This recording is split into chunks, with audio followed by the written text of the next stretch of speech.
नमस्कार साथियों की फैक्ट में आप सभी का स्वागत है। उम्मीद करता हूं कि आप सभी लोग बेहतर होंगे। सभी सनातनी और राष्ट्रवादी भाई बहनों से अपील रहेगी कि चैनल को सब्सक्राइब करिएगा, वीडियो को लाइक करिएगा और अधिक से अधिक लोगों तक शेयर कर दीजिएगा। सुबह की राम राम और सभी को सुप्रभात। दोस्तों, किसी भी मुस्लिम देश में या जहां पे मुस्लिमों की पॉपुलेशन बहुत अधिक मात्रा में हो, मतलब 50% से ऊपर हो, 50%, 60%, 70% या उससे अधिक, वहां पे कभी भी कोई भी तख्ता पलट होता है तो इसलिए नहीं होता है कि डेमोक्रेसी को स्थापित करना है। वहां तख्ता पलट होने का मतलब ही होता है कि वहां पे शरिया कानून, इस्लामी राज और साथ के साथ आतंक और आतंकी प्रवृत्तियां हावी हो। अब कोई भी उठा करके देख लीजिए, इनके 55-56 देश हैं, सब जगह की हालत यही है। चाहे आप पाकिस्तान उठा लीजिए, अफगानिस्तान उठा लीजिए, रिसेंट में बांग्लादेश ले लीजिए। बांग्लादेश में एक लबोलुआब मिला जुला एक डेमोक्रेसी चल रही थी। शेख हसीना प्रधानमंत्री थी। बांग्लादेश की इकोनॉमी पटरी पे थी, सब रंजगंज से बढ़िया चल रहा था। तब तक चुल उठी, नहीं नहीं नहीं, अब तो सरिया के हिसाब से चलना चाहिए सब कुछ। और इसका फायदा उठाया अमेरिका जैसे देश ने, चीन जैसे देश ने और पाकिस्तान जैसे देश ने। वहां तख्ता पलट हो गया, शेख हसीना भाग करके भारत चली आई। मोहम्मद यूनुस जो अमेरिकी पिट्ठू है, उसको वहां पे सत्ता सौंप दी गई कि तुम चलाओ, और 10-12 उसके साथ चेले चपाटे दे दिए गए। सब कुछ ठीक चलता रहा, उनके हिसाब से चलता रहा। हिंदुओं पे किस तरीके से वहां पे अत्याचार हुआ, अल्पसंख्यकों पे किस तरीके से अत्याचार हुआ, पूरी दुनिया ने देखा। पूरी दुनिया में अलग अलग जगह पे आवाज भी उठी। लेकिन जब इस नीयत से कोई सत्ता पलट होता है कि नहीं, हमें तो इस्लामिक शासन स्थापित करना है, हमें तो शरिया स्थापित करना है, हमें तो जिहाद करना है, तो इसी तरीके की परिणति होती है। वहां पे फिर किसी दूसरे का स्थान नहीं होता है, चाहे वो देश कोई भी हो। वही हुआ भी बांग्लादेश में। लेकिन अब जो खबर आ रही है बांग्लादेश से, सोचिए 1971 में भारत की सेना ने बांग्लादेश से पाकिस्तानी सेना को भगाया था और लगभग 92-93 हजार सैनिकों का वहां पे भारत के सैनिकों के सामने आत्मसमर्पण भी हुआ था। ये सारी बातें आप सभी लोगों को पता है। मैं भूमिका में इन सब चीजों को दोहरा देता हूं ताकि चीजों को रिलेट करने में आसानी रहे। अभी चावल वाला एक मुद्दा चल रहा है, मैं उस पर भी बताऊंगा। अगर कुत्ते पालना है तो हड्डियां फेंकनी पड़ेंगी। खैर, मेन मुद्दे पे आते हैं। मेन मुद्दा यह है कि 1971 के बाद जब पाकिस्तानी सेना वहां से चली गई और वो बांग्लादेश बना दिया गया, अब फिर से मोहम्मद यूनुस वहां पे पाकिस्तानी सैनिकों की एंट्री करवा रहा है। और किस लिए करवा रहा है? कि पाकिस्तान में आर्मी को ट्रेनिंग देगा। अगर उत्तर प्रदेश पुलिस भी चली जाए ना, उत्तर प्रदेश पुलिस की बात कर रहा हूं मैं, सीआरपीएफ आरपीएफ के सीआईएसएफ की बात ही नहीं कर रहा हूं, तो मार मार के इन बांग्लादेशी सैनिकों का हाल बुरा कर दे। इनकी औकात कुछ नहीं है। और मैं ऐसे नहीं बोल रहा हूं कि मैं भारतीय हूं इसलिए बोल रहा हूं। अराकान आर्मी, एक प्राइवेट आर्मी म्यांमार की, 271 किलोमीटर के जो बांग्लादेश से रखाइन प्रांत में इनका बॉर्डर लगता है, वहां पे मार मार के इनको एकदम मतलब पस्त कर दिया है और ये वहां से भाग रहे हैं। अब यूनिस के साथ समस्या यह है कि 4000 किलोमीटर की भारत से इसकी सीमा लगती है। भारतीय सैनिकों से तो इसकी औकात नहीं है। अब बहुत सारे लोग इसमें बीच में सोचेंगे कि अरे यार, तो चढ़ाई कर देना चाहिए, 4 बम मार देना चाहिए। देखिए, 17-18 करोड़ का देश है, युद्ध में भारत क्यों जाए, किस लिए जाए? 140 करोड़ का देश है भारत। यहाँ पे प्याज पे, तेल पे, महंगाई पे, दुनिया भर की चीजों पे यहाँ पे क्या बवाल मचता है वो आप सभी लोग जानते हैं। खैर, फिर से मुद्दे पे आता हूं। 4000 किलोमीटर की सीमा लगती है भारत से। इसको पता है कि भारत जब चाहेगा तब, बहुत टाइम लगेगा, रूस और यूक्रेन वाला वार नहीं होगा यहाँ पे। जो कुछ भी होगा तो मुश्किल से 2-4-5 दिन लगेगा, काम खत्म हो जाएगा इनका। इनकी औकात, इनकी हैसियत कोई नहीं है। लेकिन हम युद्ध में जाएं क्यों, किस लिए जाएं? ये सबसे बड़ा सवाल है। इसलिए चले जाए कि कुछ हिंदुओं के मंदिरों पे हमला हो गया इसलिए चले जाए? नहीं, इसके लिए नहीं जाना चाहिए युद्ध में, ये मेरा स्पष्ट मत है। लेकिन बिना युद्ध में गए अगर किसी को परास्त कर दो तो वह सबसे बड़ी विजय मानी जाती है दोस्तों। और छद्म युद्ध चलेगा बांग्लादेश से, मतलब खेल तमाशा शुरू हो गया। अराकान आर्मी ऐसे थोड़ी ना सब कुछ कर रही है। आप लोगों को पता है कि अराकान आर्मी का हेड आया भी था, इंडिया में मिला भी था। जब दुनिया खेल तमाशा कर रही है तो भारत भी खेल तमाशा कर रहा है। तो पाकिस्तान कैसे घुस रहा है उस पर चर्चा करेंगे, और इसकी पोल पट्टी कैसे खुली उस पर चर्चा करेंगे। एक जिहादी आर्मी तैयार कर रहा है और उस ऑपरेशन का नाम है ऑपरेशन ऑक्टोपस। और ये कोई और नहीं कर रहा है, ये अब बांग्लादेशी पत्रकार ही कहना शुरू कर दिए हैं कि बांग्लादेश में जो कुछ हो रहा है वो ठीक नहीं है। और यही सब कुछ चलता रहा तो बांग्लादेश में बहुत जल्दी गृह युद्ध होगा। और गृह युद्ध क्यों होगा उसके पीछे के कई सारे कारण हैं, उस पर कभी बात करेंगे, कभी चर्चा करेंगे। लेकिन फिलहाल इस मुद्दे पे चर्चा कर रहे हैं हम लोग कि भारत के लिए क्या थ्रेड है। अब ऑपरेशन ऑक्टोपस क्या है इसको पहले समझ लेते हैं, उसके बाद आगे की चीजों पे समझते हैं। वर्ल्ड ऑर्डर में डोनाल्ड ट्रंप जब तक 20 जनवरी 2025 तक शपथ लेकर के अमेरिका का राष्ट्रपति नहीं बन जाता है, तब तक आप समझ लीजिए कि दुनिया में जितना उथल पुथल करना है, जिसको जितना कूदना फादना है, वो सारे कूद फाद ले। एस जयशंकर साहब अभी अमेरिका गए थे, उन्होंने जो वर्तमान एनएसए उससे भी मिले और जो होने वाला है उससे भी मिले। तो उधर भी खेल तमाशा सेटिंग वेटिंग सब चल रही है। 20 तारीख का इंतजार है कि कैसे डोनाल्ड ट्रंप सत्ता को प्राप्त करते हैं, उसके बाद खेल तमाशा फिर दुनिया में शुरू होगा एक बार। अरे मान करके चलिए कि जितने उड़ने वाले मुस्लिम देश हैं उसके पर निश्चित डोनाल्ड ट्रंप कतरेगा, और उसने कतर करके दिखाया, और इस बार पूरी तैयारी के साथ वो व्यक्ति आ रहा है। भारत का क्या फायदा होगा, भारत का क्या नुकसान होगा, उसके बारे में बात करेंगे। उसने तो अपने दोस्त एलन मस्क का फायदा नुकसान नहीं देखा है ना, तो बाकी की तो बात छोड़ दीजिए। तो आते हैं फिर से मुद्दे पे और इसकी गहराई को समझते हैं कि हो क्या रहा है दुनिया में। 1971 में खदेड़ी गई पाकिस्तानी सेना फिर बांग्लादेश में घुसने को तैयार। अच्छा, निश्चित तौर पे भारत के लिए थ्रेट परसेप्शन है, एक बड़ा थ्रेट परसेप्शन क्रिएट हो रहा है। लेकिन मोहम्मद यूनुस ये कर क्यों रहा है? बेसिकली मोहम्मद यूनुस 3 ट्रैप में फंसा हुआ है। ट्रैप क्या है? एक चाइना का ट्रैप है, एक अमेरिका का ट्रैप है। इकोनॉमी को चलाना है तो जाहिर सी बात है कि चाइना को उसको साथ चाहिए, भारत का साथ तो उसका मिलने वाला नहीं है। और जिस तरीके से कपास और ये सब सारी चीजें और जो भी स्टेचिंग करते थे, कपड़ा वपड़ा सिलते थे, उस उद्योग को तो पूरी तरीके से वो चौपट ही हो गया बांग्लादेश के अंदर। अच्छा, अब पाकिस्तान कहां से आ गया? देखिए, पाकिस्तान पूरे दुनिया में आतंकी की फैक्ट्री है, आतंकवाद की फैक्ट्री है पूरे दुनिया में। हर जगह वो माल सप्लाई करता है, वो लंदन में सप्लाई करता है, पूरे यूरोप में सप्लाई करता है, अमेरिका में सप्लाई करता है, सब जगह सप्लाई करता है। यही कारण है कि जितने फट्टू ईसाई देश हैं, इस सारे के सारे पाकिस्तान को खाद पानी देते रहते हैं, ले भाई कुछ पैसा ले ले, तू मेरे यहां मत करना, कुछ पैसा ले ले, तू मेरे यहां मत करना। उसी तरीके की एक फैक्ट्री मोहम्मद यूनुस बांग्लादेश में बनाने जा रहा है, उसी का नाम है ऑपरेशन ऑक्टोपस।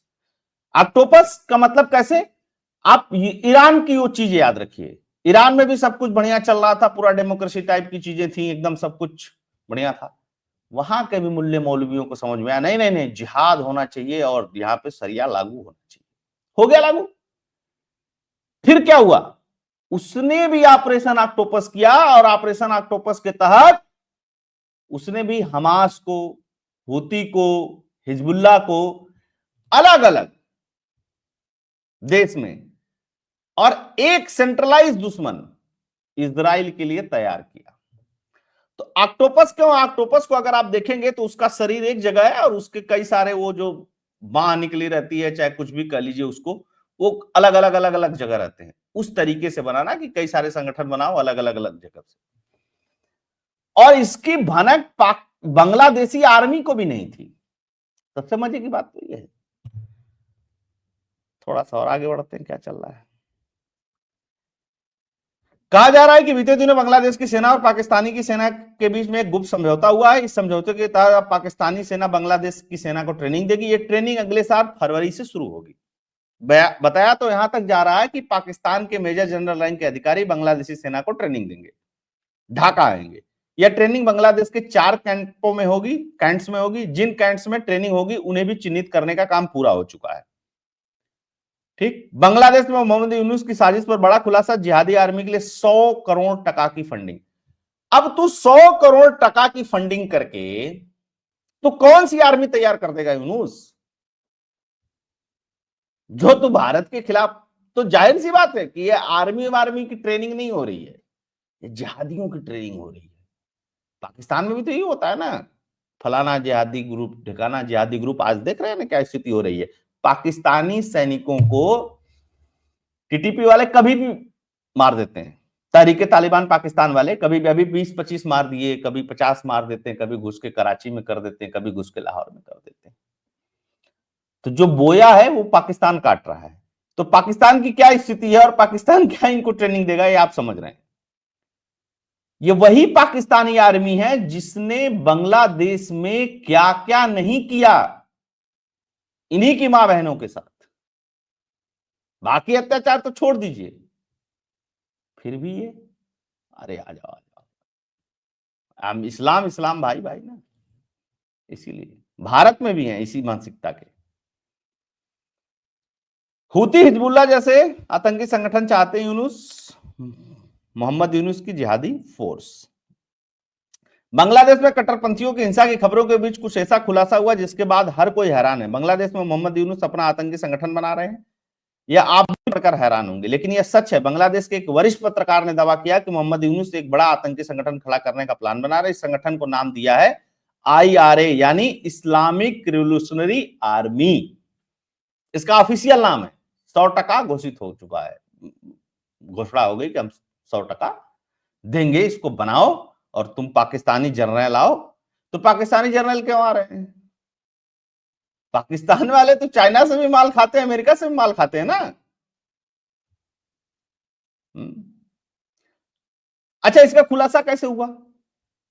इसका खुलासा हुआ कि 21 दिसंबर को कराची से जो जहाज चटगांव आया, उस जहाज के अंदर विस्फोटक मौजूद थे। इन विस्फोटक की तस्वीर जब सामने आई, ये विस्फोटक डेटोनेटर के जरिए ब्लास्ट किए जाते हैं। सबसे ज्यादा नुकसान होता है इससे। ये विस्फोटक कंबोडिया के कंपनी ने बनाए थे। पहले बांग्लादेशी नेवी ने इस जहाज को रोक दिया, लेकिन यूनुस के दफ्तर से आदेश आने के बाद जहाज चटगांव आया और रातों रात इसकी सप्लाई हो गई। आप समझिए, बांग्लादेश की जो नेवी है टूटी फूटी, उसने पकड़ लिया माल, उसको पता ही नहीं है। तब मोहम्मद यूनुस के कार्यालय से फोन आता है, छोड़ दो भाई, अपना ही माल है। तो भारत चावल दे सकता है तो चावल दे रहा है, पाकिस्तान जो दे सकता है दुनिया को वो दे रहा है, बांग्लादेश को भी दे रहा है, वही हैसियत है उसकी। खैर, अब ये हो क्यों रहा है? अराकान आर्मी ने इनको बहुत बढ़िया, बहुत विधिवत तरीके से इनको कूटा है बॉर्डर के ऊपर। इधर भारत के बॉर्डर पे भी ये लोग कुछ हरकत करने की कोशिश किए तो यहां पर भी कूटे गए। तो जब यहां से कूट करके भगाए गए, वहां से कूट करके भगाए गए, तो इनको समझ में आया कि भैया भारत जैसे देश से लड़ने के लिए सेना हम नहीं बना सकते हैं, तो क्या बनाओ? जिहादी बनाओ, ये जिहादी लड़ेंगे। अब 171 किलोमीटर की जो सेना है उस पर पूरी तरीके से अराकान आर्मी का नियंत्रण हो चुका है। ठीक, अब अराकान आर्मी से ये लड़ नहीं पा रहे हैं। सोचिए, एक प्राइवेट आर्मी से नहीं लड़ पा रहे हैं, भारत जैसे देश से कैसे लड़ेंगे? आप इसका अंदाजा, इसकी परिकल्पना आसानी से कर सकते हैं। लेकिन कहा जाता है ना कि जब आप किसी के चेले बन करके काम करते हैं दुनिया में, तो आपकी स्थिति यही होती है। मोहम्मद यूनुस को क्या मतलब है? पेरिस में उसका घर है, यहां से चला जाएगा पेरिस में ठाट से रहेगा, कोई दिक्कत तो है नहीं। उसका बैंक बैलेंस सारा अमेरिका में है। बांग्लादेशियों को तो बेवकूफ बनाया उसने इतने दिन तक, इसी से तो शेख हसीना चिढ़ती थी। तो इन लोगों ने एक और प्लान बनाया। क्या बनाया? कि शेख हसीना के जरिए भारत को घेरा जाए। तो इन्होंने कहा कि शेख हसीना को भारत वापस कर दे। भारत ने कोई जवाब नहीं दिया। फिर इन्होंने कहा कि अब जितने भी इस तरीके के लोग हैं, शेख हसीना टाइप के लोग या उनके सरकार के लोग हैं, 1 साल के अंदर सभी को सजा सुना दी जाए, फिर भारत पर दबाव बनाएंगे। तुम्हारी हैसियत नहीं है, अगर भारत नहीं चाहेगा तो अमेरिका, चाइना, पाकिस्तान, बांग्लादेश, ये किसी की हैसियत नहीं है कि उसे शेख हसीना को बांग्लादेश भेज देगा, जब तक भारत नहीं चाहेगा, है ना। और कोई बोलेगा भी नहीं, यह भी बहुत अच्छी तरीके से पता है। और अब चूंकि यूनुस ने क्या किया, जिंदगी भर दलाली की, दलाली खाई है उसने केवल, तो उसको तो पता है नहीं कि सरकार कैसे चलती है। वोट तो कभी मांगने गया नहीं, वोट तो कभी उसको मिला नहीं, चीजें लिया नहीं। आर्मी ही नहीं तैयार कर रहा है इस तरीके की जिहादी, ये अपनी पार्टी भी तैयार कर रहा है। अच्छा, पार्टी तैयार करने का आइडिया क्यों इसको दिया गया है? कहा गया है इससे कि देख भाई, एक तरफ तो खालिदा जिया की पार्टी हो गई, एक जमाते इस्लामी वाले रहेंगे ही रहेंगे, एक तू भी पार्टी बना ले, ताकि लगे तो कि कभी चुनाव हो रहा है बांग्लादेश में तो फेयर एंड फाइनल हो रहा है, और जो स्पेस बचा हुआ है उसको ऑक्युपाई कर ले। ये आइडिया किसने दिया होगा?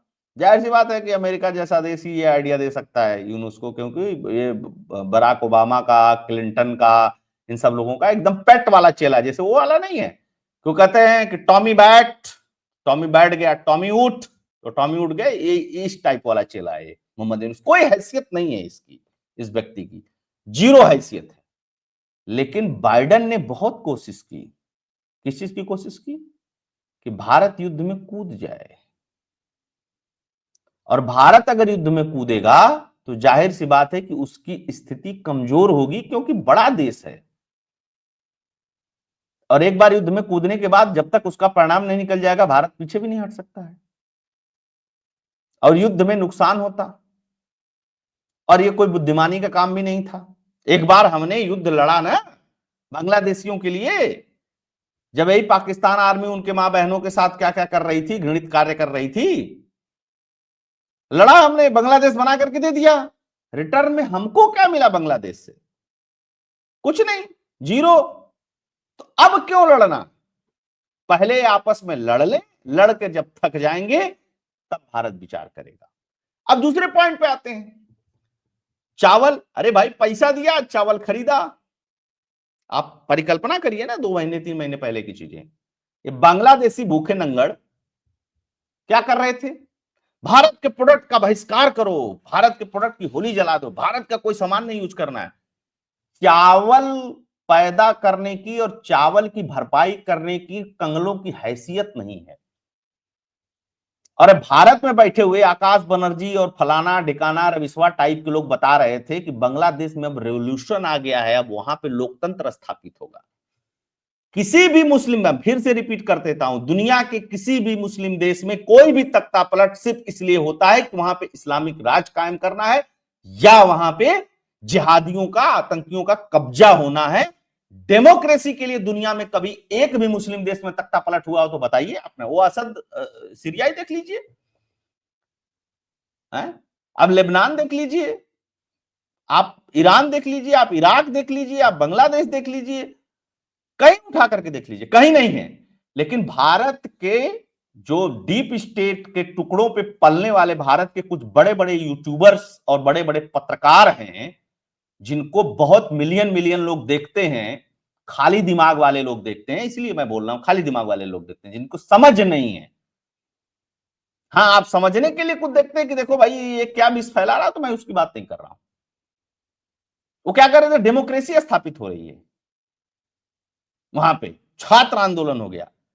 और कुछ लोग तो ये भी मंसूबा पाले हुए थे कि भारत में ऐसा हो सकता है, टिकैत जैसा फर्जी आदमी, और भी 2-3 थे, सलमान खुर्शीद जैसा आदमी कह रहा था ना, कांग्रेस एक नेता, भारत में भी ऐसा हो सकता है।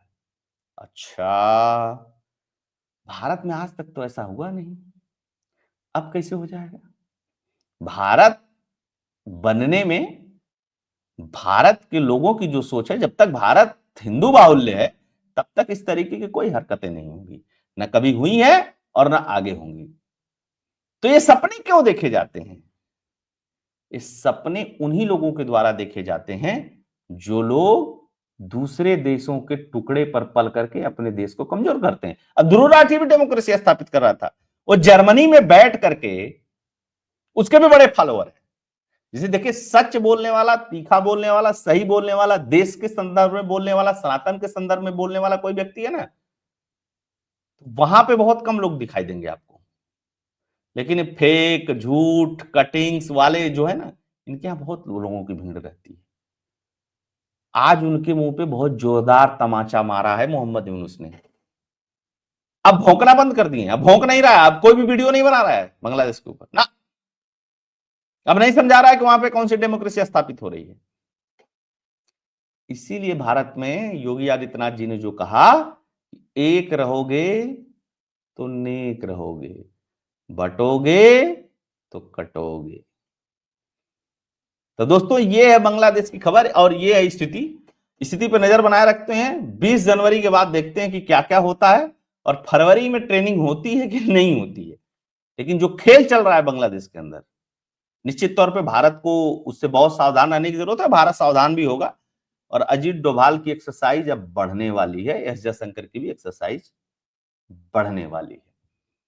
तो दोस्तों, होप ये एनालिसिस से फैक्ट कंटेंट आप लोगों को पसंद आया होगा। पसंद आया होगा तो वीडियो को अधिक से अधिक लोगों तक शेयर कर दीजिएगा। लोगों से कहिएगा कि चैनल को सब्सक्राइब करें, और इस राष्ट्रवादी चैनल को सपोर्ट भी करते रहिएगा। उसके लिए फोन पे और पेटीएम का नंबर स्क्रीन पे दिया हुआ, आप उसके द्वारा कंट्रीब्यूट भी कर सकते हैं। बहुत बहुत धन्यवाद। जय हिंद, जय भारत, जय श्री राम।